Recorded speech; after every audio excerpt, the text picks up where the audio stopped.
Com mij, meu nome é Zoraida Molina Arndel. Provérbio 24, explicação, parte 2.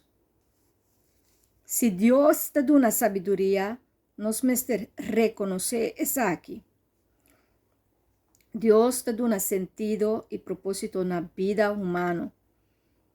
Tu propósito de Deus está bom e valioso. Desfrutar de isso aqui. Busca na maneira tá bom e na maneira correta. Busca sabedoria. Reconhecer a sabedoria.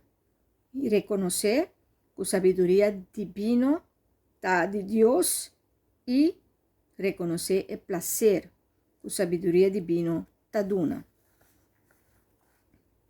Sabedoria tá dando também grande importância e valor no nosso próprio pensamento e decisão.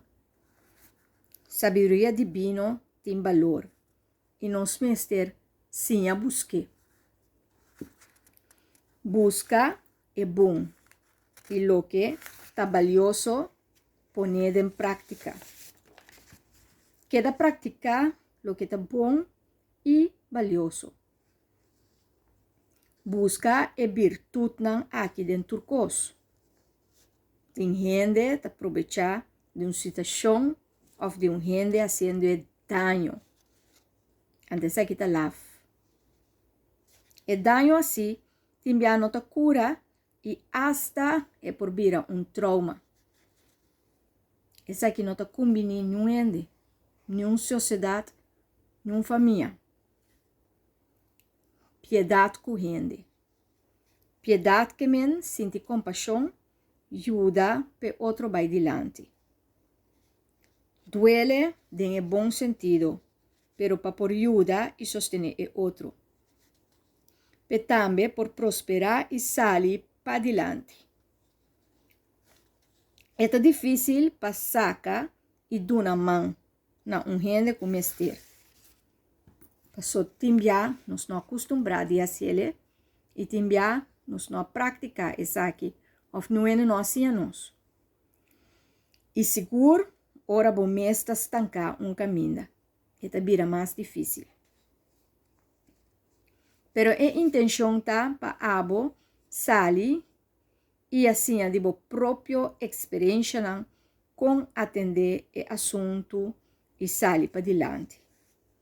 Saca outro foi pós, qualquer estancada em uma situação reconhecível para abo, dor de própria experiência, tá algo muito valioso, algo grande e bonita.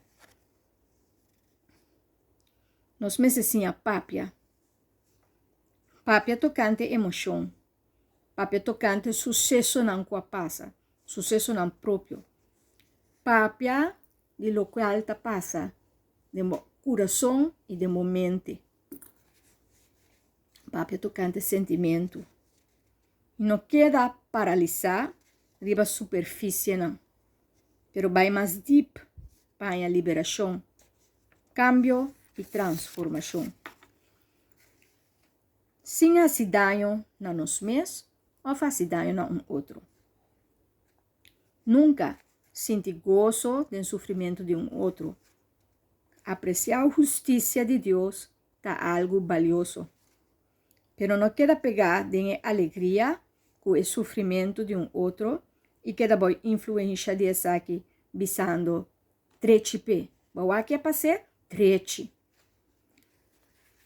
Lo que creyente necessita busca a vontade de Deus. Stop te preocupar que com outro gente a fazer obes e malo. Stop te wak outro gente subida. Stop de criticar, stop de juzgar, stop de rabia. Pero busca a vontade de Deus.